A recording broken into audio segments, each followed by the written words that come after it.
Boa tarde. Estejamos todos bem neste chamado dia de Páscoa. A mensagem para hoje do livro Caminho, Verdade e Vida, número 120, está baseada na segunda epístola de João, capítulo 8, em que ele diz: Olhai para vós mesmos, para que não percais o vosso trabalho, mas antes recebai o inteiro galardão. E o Espírito Emmanuel escreveu: a natureza física, não obstante a deficiência de suas expressões em face da grandeza espiritual da vida, fornece vasto repositório de lições alusivas ao zelo próprio, a fim de que o Espírito receba o sagrado ensejo de aprender na terra, receberá um corpo equivalente a verdadeiro santuário. Os órgãos e os sentidos são as suas potências, mas semelhante tabernáculo não se ergueria sem as dedicações maternas.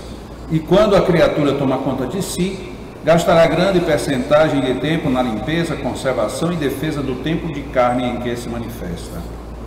Precisará cuidar da epiderme, da boca, dos olhos, das mãos, dos ouvidos. Que acontecerá se algum departamento do corpo for esquecido?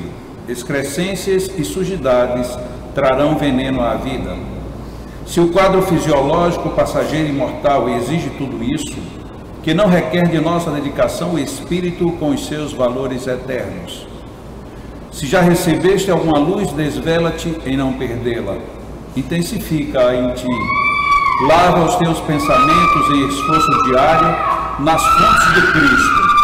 Corrige os teus sentimentos, renova as aspirações, colocando-as na direção de mais alto. Não te cristalizes. Movimenta-te no trabalho do zelo próprio, pois há micróbios intangíveis que podem atacar a alma e paralisá-la durante séculos.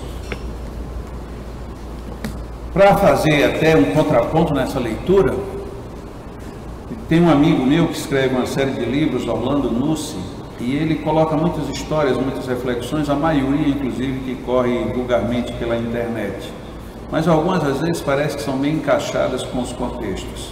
Uma delas, ele conta que um homem vinha andando no oeste americano e já quase sem combustível, de repente ele vê um posto, para, e feliz por poder abastecer o carro, e ele fica esperando um frentista, e quando o frentista vem é o dono do próprio posto, e ele fica impressionado porque havia um cachorro próximo à bomba, e o cachorro ficava grunhindo o tempo todo, como quem estava sentindo alguma dor.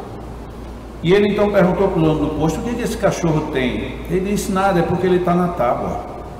Disse: o que tem a tábua? Ele disse: é que a tábua tem umas pontas de prego. Ele disse: por que ele não sai de lá? Eu não sei, nessa hora eu acho que ele parece com gente. E aí o moço olhou para ele espantado e disse assim: como assim? Ele disse: é porque nós somos desse jeito, às vezes a gente tem 1000 coisinhas nos machucando e a gente poderia muito bem sair da tábua, mas a gente não sai, a gente fica com aquele negócio.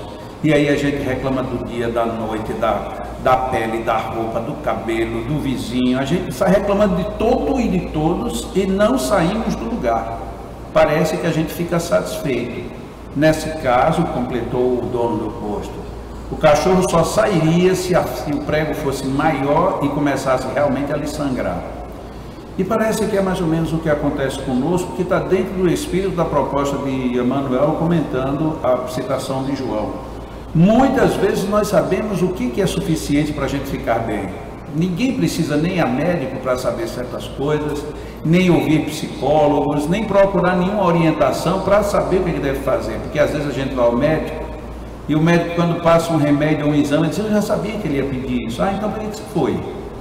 Mas é porque eles só pedem isso. Não é eles só pedem isso. Eles pedem isso porque na situação em que você está, esse é o caminho. Eu fui a um psicólogo e o psicólogo então disse que eu deveria suportar, eu deveria... se ele estivesse no meu lugar, eu queria ver. Sim, mas ele não está no seu lugar. Ele está no lugar dele. Mas isso que ele disse, eu já sabia que eu devia fazer, porque não fez. Então nós temos muito essa postura desse cachorro que está deitado na tábua. A gente reclama, fica grunhindo o tempo todo, reclama, mas não dá solução. E precisamos dar solução para os nossos problemas, porque o problema não é o prego na tábua. O problema sou eu que fico apoiado na tábua com prego. É só eu sair da tábua e o problema está resolvido, mas eu não quero sair da tábua. Porque também tem gente que gosta de se fazer sofrida, gosta de ficar nesse ganho secundário. Ai, meu Deus, você não tem ideia do meu sofrimento. Aí as pessoas ficam morrendo de peninha, como que se isso aliviasse alguma dor, resolvesse algum problema. Na realidade, tem que sair de cima da tábua, não tem jeito. E aí, em cima do que Dona Dagmar falou ainda há pouco, me lembrei de uma outra história que também fala de um cachorro. Um homem, um médico muito bem conceituado numa cidade pequena, e ele era conceituado porque ele tinha um alto índice de acerto na terapia com os seus pacientes, como também ele era dono de uma moral muito exemplar, um homem tido como uma pessoa muito equilibrada, sensata e de boa moral.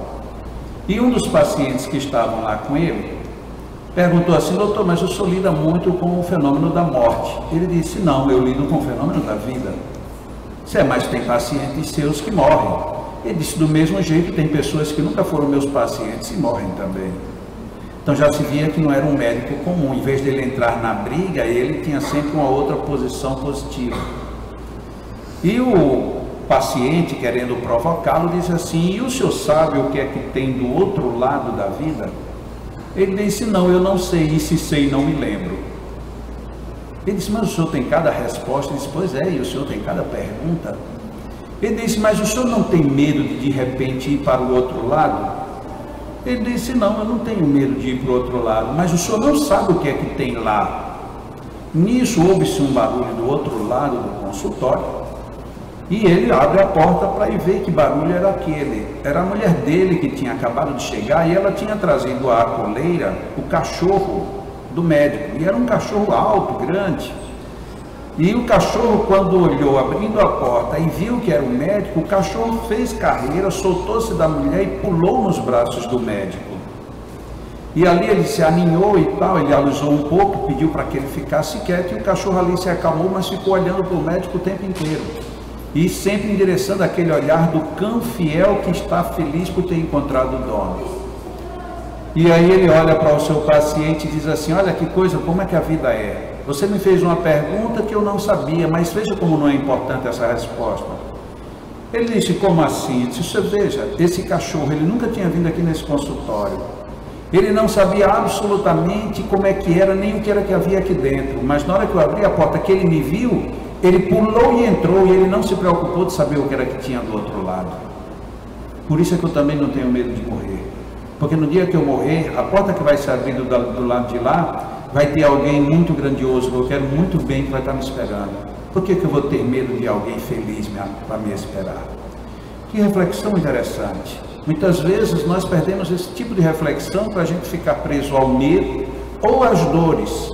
Ficamos ora naquela tábua com os pregos, ou então não queremos morrer de jeito nenhum, não porque com isso evitemos o veículo natural que faz parte do ciclo da vida, mas simplesmente porque ficamos sem saber qual é o desconhecido que vamos encontrar.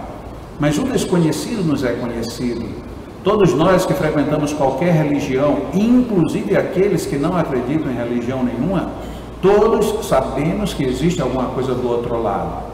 E conforme foi colocado, não é uma espera de castigos.